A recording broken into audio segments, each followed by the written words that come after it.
bushman is not dependent on water holes. His forebears have had thousands of years to adapt to the Kalahari, so he needs very little liquid, and he knows where to find it. An insignificant-looking dry twig tells him where to dig.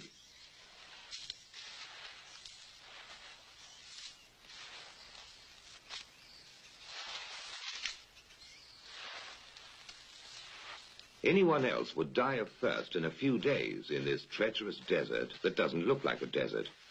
But he can survive for months on end. He unearths a bulbous root, which is really just a solid lump of wood with hard fibers that are merely damp.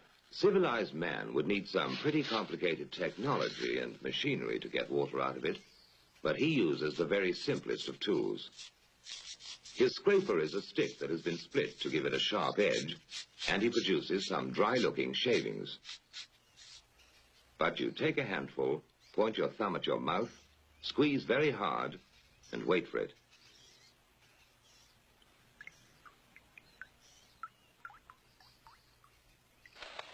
The baboons always have a secret supply of water, and they're not going to tell anybody where it is. And when a Makhalahari ventures into the deep Kalahari on a hunting trip, he has to find water, because unlike the bushman, he doesn't know how to make liquid from a root. But he has his own way of finding out where the water is. First, he laboriously drills a hole in a giant ant heap when he is sure a baboon is watching him, because he knows baboons are incurably inquisitive. Next, he puts some wild melon seeds into the hole and works them in so that they drop into a hollow. Then he saunters off, knowing the baboon is burning with curiosity. The baboon doesn't trust that human being at all, so he plays it cool. But he's dying to know what gives in that confounded hole.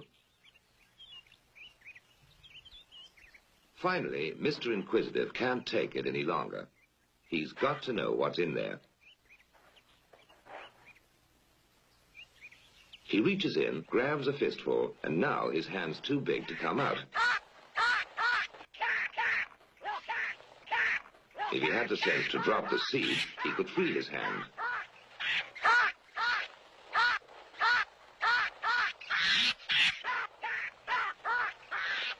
Now he lets go when it's too late.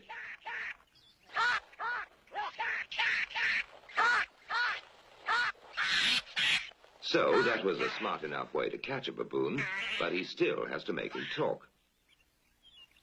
Now he knows that salt is very scarce in this particular area, and that baboon is going to eat those lumps like candy.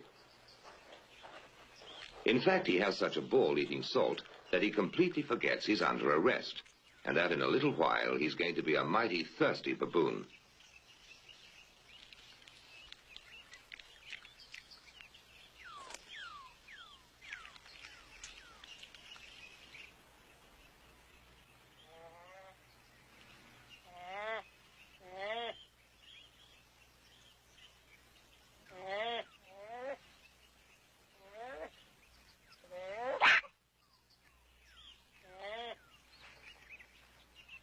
Next morning, the Makhalahari goes to have a closer look to see whether his prisoner is ready to talk.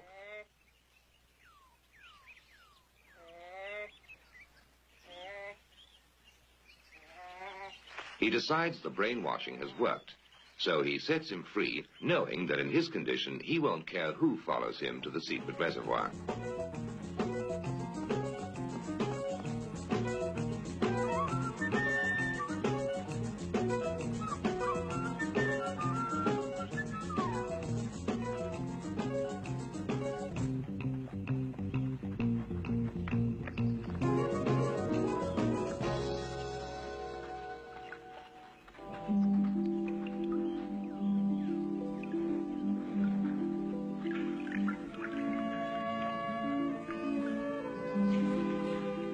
The Makhalahari has no eyes for the beauty of the setting. To him, water is beautiful.